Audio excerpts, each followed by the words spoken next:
यही बात समझनी, उपासना में हमको अपना सुधार करना है। हाँ, ये आपसे प्रश्न करें कि मुझे क्या करना चाहिए, तब आप इनको उपदेश कर सकते हैं। मैंने जैसा गुरुजनों से सुना है, संतों से सुना है, ऐसे मिलकर सेवा करें। और अगर ये नहीं करते हैं तो हमें तत्काल उनमें भगवत भाव करना है कि पत्नी के लिए पति ही साक्षात भगवान है, तो मेरे भगवान इनके अंदर भी बैठे हैं। ऐसा ही उत्तेजना आ जाती है, ये मेरे से कहते कि मैं क्या करूं। देखो, सुधार करो, आपको सुधार करना है, सुधार आपको करना है। हाँ, सबके ऊपर भगवान का शासन है, कृपा प्रसाद है। हम अपना सुधार कर, अगर हमारे हृदय में कोई कष्ट है, कोई हमारे हृदय में जलन है, तो कमी हमसे हो रही है। नहीं तो उपासना में आनंद की प्राप्ति होती है। वो अगर ऑफिस जाने के लिए तैयार है तो आप श्री जी की सेवा रोक दीजिए। आप पहले भोग बनाइए, श्री जी को दर्शन कराइए, दृष्टि भोग, और उनको पवाइए और तैयार करके उनको ऑफिस भेजिए, फिर श्री जी की सेवा कीजिए। तब आप देखिए आपको कैसा आनंद आता है। और ऐसे आप जलोगे कि मैं तो इतनी सेवा करती हूँ, ये फालतू बैठे भी रहे तो भी सेवा नहीं करते हैं, इनमें तो भक्ति है ही नहीं, ऐसा आता है। वो किस बात का, वो सद्भावना थोड़ी होगी। उस हमारी सिद्धांत में गलती आपकी, आपको सुधार करना होगा। हाँ, अब ये आपकी भक्ति का विरोध करने लगे तब हम इनसे प्रार्थना कर सकते हैं, लेकिन ये भक्ति का सपोर्ट करते हैं, ना कि विरोध करते हैं। तो इनकी जैसी भक्ति चल रही उस पर आप हस्तक्षेप न करो, अपनी भक्ति को बढ़ाते हुए इनमें प्रभु का दर्शन करो कि मेरे राधा वल्लभला सर्वान वस्तुतया निरीक्ष परम स्वाराध्य बुद्धिर्मम, सब में मेरे प्रभु विराजमान। तो ये तो मेरे प्रभु हैं ही, समझ रहे ना। ऐसे भाव से चलो। भजन में आनंद प्राप्त होना, जलन नहीं। जलन तो कहीं ना कहीं हमारे विचार में कमी हो रही, हमारे चिंतन में कमी हो रही, हमारा दोष दर्शन बन रहा है, इसलिए भक्ति बाधित हो रही है। नहीं तो हम नहीं, ऐसा नहीं। उनमें प्रभु है, ये बात देखनी है। वो आपसे प्रश्न करें, मेरे हृदय में बहुत जलन होती है आपकी भक्ति देख करके कि अब मैं कैसे ऐसे, तब आप कह सकते हैं कि अगर आप हमारा साथ दें तो दोनों मिलकर ऐसे करें, नहीं तो आप जैसा चाहेंगे मैं आपकी सपोर्ट में रहूंगी, वैसे ही चलूंगे। आप हमारे प्रभु हैं, आप हमारे प्रीतम, क्या परेशानी है। सब में हम जब मंदिर में प्रभु देख सकते हैं तो अपने पति में क्यों प्रभु नहीं देख सकते? क्या हम सर्वत्र जब जगदम्बा देख सकते हैं, भगवत भाव कर सकते हैं, तो हमको समझना अपने घर से शुरुआत करनी। अपने घर में हम पूरे परिकर को जब प्रभु मानना शुरू करें, फिर मोहल्ले में, फिर गांव में, फिर राष्ट्र में, फिर विश्व में, सर्वान वस्तुतया निरीक्ष मेरे प्रभु ही जड़ चेतन जग जीव जत सकल राम मैं जानी, बंदों सबके पद कमल सदा जोरी जुग पार। मस्ती है ये, भगवत भाव की मस्ती है। अब थोड़ा उसको संभाल लो, जो बहक रहा है भाव, उस भाव को सही मार्ग में ले आओ, बढ़िया हो जाएगा। सेवक केवल हम हैं, स्वामी सब हैं। सुधरना हमको है, तत्व रूप में सब विराजमान। ऐसे चला जाता है, ऐसे चला जाता है। सेवक हम हैं, केवल सेवक हम। सिय राम मैं सब जग जानी, करो प्रणाम जोरी। अब हमारी बात समझ पाओ तो आप आनंदित हो जाओगे। हेले, तो अपने को फंसना नहीं है। हाँ, रास्ता बता दिया, देखा कि सीन बदल रही रास्ते की, तो हम अपना भाव बदल दिया। भगवत भाव सब भावों का सिरताज है, और इसी से आनंद की प्राप्ति होती है। हम जहां हम देखा हमारी बात बिगड़ रही, हम तत्काल सामने भगवत भाव किया, अपने को बचा लिया, अपने भाव को बचा लिया। श्री राम जी कोलकाता से।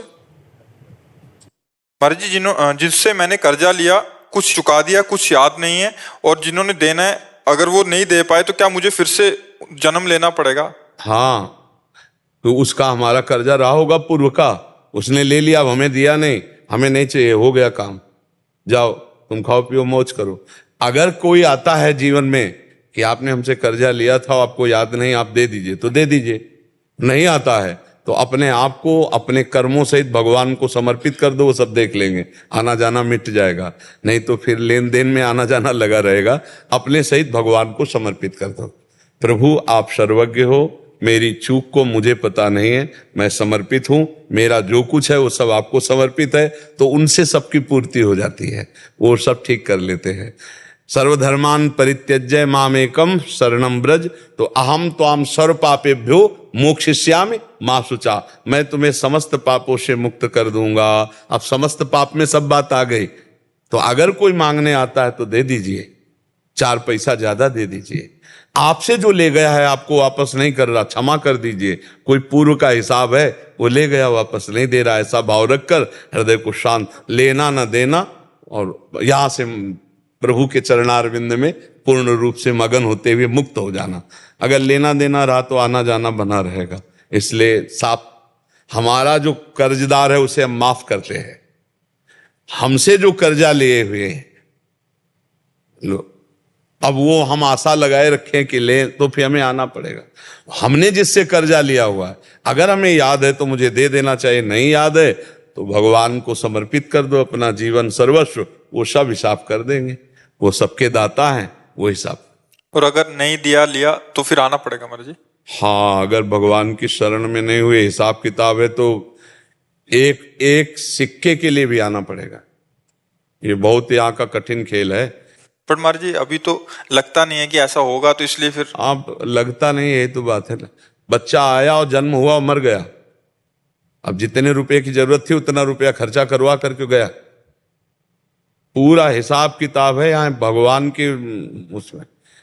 गर्भ में आया, पेट में दर्द हुआ, 5,000 रुपये लगे, साफ हो गया।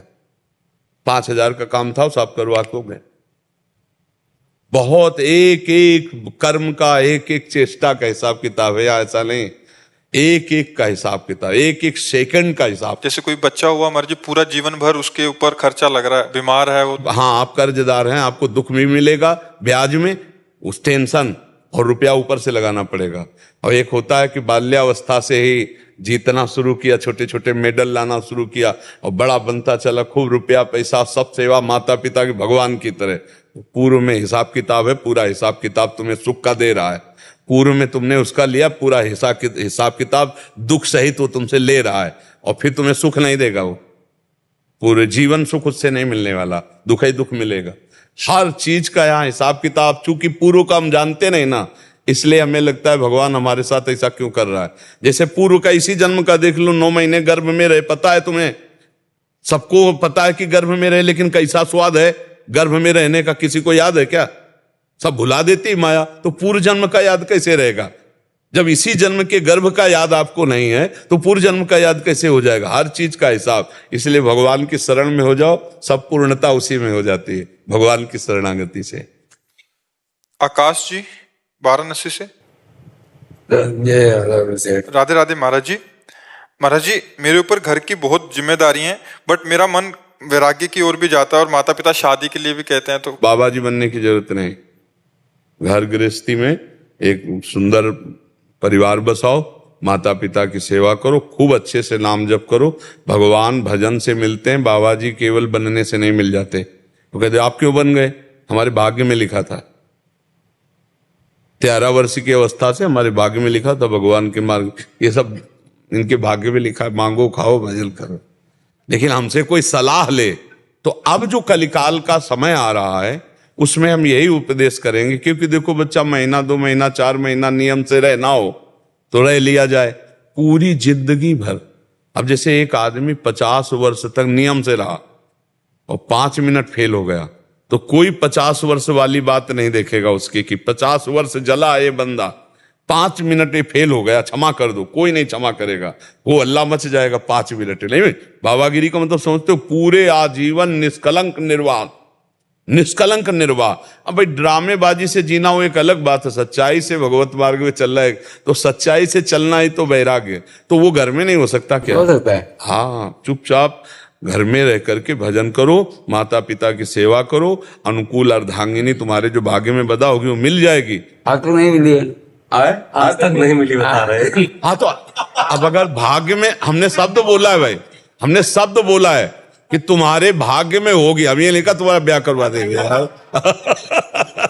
हमने कहा तुम्हारे भाग्य में होगी तो मिल जाएगी, भाग्य में नहीं होगी तो कहां से मिल जाएगी? ये भी प्रारब्ध के अनुसार होता है, ऐसे थोड़ी है कि अब वो तो भाग्य की बात है। अगर होगा तो विवाह होगा, और अगर नहीं लिखा है तो भाई फिर नहीं होगा। और उसके लिए तो भाग्य का है। सुनो भरत भावी प्रबल, बिलख कहो मुनिनाथ, हानि लाभ जीवन मरण जस अपजस विधियात। ये सब विधान के अनुसार है, तो इसलिए विधान में अगर नहीं है तो माता पिता की सेवा करो। बाद में बाबा जी तो है ही हो, जब ब्याह नहीं हुआ तो बाबा जी तो है ही हो, पर अभी नहीं, माता पिता की सेवा करते।